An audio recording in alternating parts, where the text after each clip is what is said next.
Welcome to 30-Second Chances, where we ask deep, inquisitive questions and give far too little time to formulate thoughtful, reflective answers.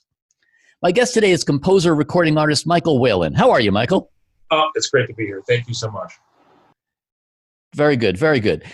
So you know the dance, 30 seconds on the clock, and then on to the next question. Are you ready? Yeah, I don't know what's happening, but here we go. All right. Question number one. How has the recent shutdown and the current reopening impacted your own life, and what do you think the recovery is going to look like? It really hasn't affected me at all. I mean, with all the work that I'm doing with Mindstream, the label that I run, hasn't changed our release schedule at all. During the pandemic, I even wrote another album, which came out of nowhere. But I think it's going to be a long time before live music comes back. And what about recovery? I think that a lot of the stuff that's happening, like with live music and all the venues and things like that, actually we're going to have... Question number two. With the recent surge in from-home live streaming, what's the one thing you've noticed more than anything else about in-home performances from some of these artists? We need way more than 30 seconds for this. Okay. What drives me crazy is that no one's spending time getting the sound right. If you're a musician, you got to get the sound right. I'm sorry, guys. Bad news first. You got to get the sound right. Even if the picture's not perfect, please get the sound right. Please, please, please, please, please.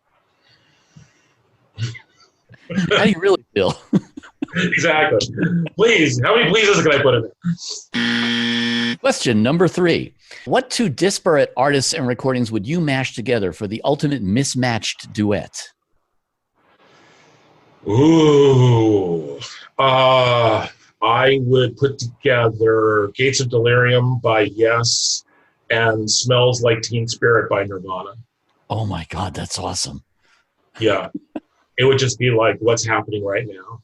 You know, that whole middle section of Gates of Delirium, and you got Grohl just doing the thing, and yeah, that's what I would do.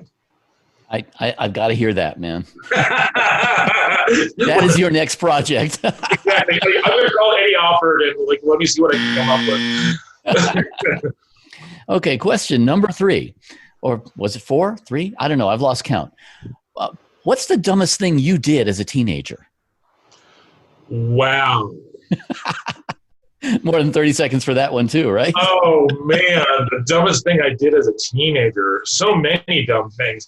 I sat in and I played drums with a punk band in Washington, D.C. called TSOL, and I had no idea who they were or what they were about, but I got a searing introduction to the punk scene in 1980s Washington. I was like... Wow. That's a hell of an introduction right there. Yeah. So, but that was really stupid.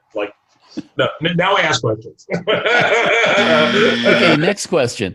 If you could wake up tomorrow with a sudden weird superpower, what would that be? Wow. Boy, I like this one. Weird superpower. I think I'd like to read people's minds. I think I'd like to go around, and be like, that cerebro, and kind of see what's going on. Because I think we live in a world where I think people feel obligated to say a lot of things, but that's not really what they think. I think it would be terrifying to have that kind of superpower. Yeah, I think, it would be heavy, but I think you could cut through a lot of bullshit. Cerebro man. Yes. Cerebro man. That's okay. Let's see. Next question. What is the weirdest or most embarrassing thing you've ever done on autopilot? Wow. Autopilot musically? Autopilot in a car? Anything at all. My daughter was telling me about breaking an egg over the sink and throwing the eggshells into the bowl and throwing the egg itself down into the drain. Yeah. Yeah. The dumbest thing that I've done on autopilot has got to be, wow, I don't know. I think you got me stumped. I mean, literally there's 100 answers for it because you just get into that weird sort of zone and You don't know what you're doing. Like I think I've gotten married a few times and a few other things have happened. So There's a song about that. Dixie Yes, there is. Chicken. Yeah. Uh-huh. Yeah. There it is. All right. I'm going to put 30 seconds more on the clock and let you answer for me any question you wish I had asked you. Here's your chance for a shameless plug or anything else you want. What are you working on now? What are you working on these days? Well, I mean, I just finished a whole release cycle of my new album, Sacred Spaces, which has done really, really well. It's been number one on a bunch of charts around the world, and it's been great, and it's been wonderful. And, I'm very, very happy because it's like, it got me back into my whole sound design electronic thing, and I have no idea what I'm going to do. Michael Whalen, thank you for being our guest today. It's been a pleasure having you. Thank you so much. This is fun.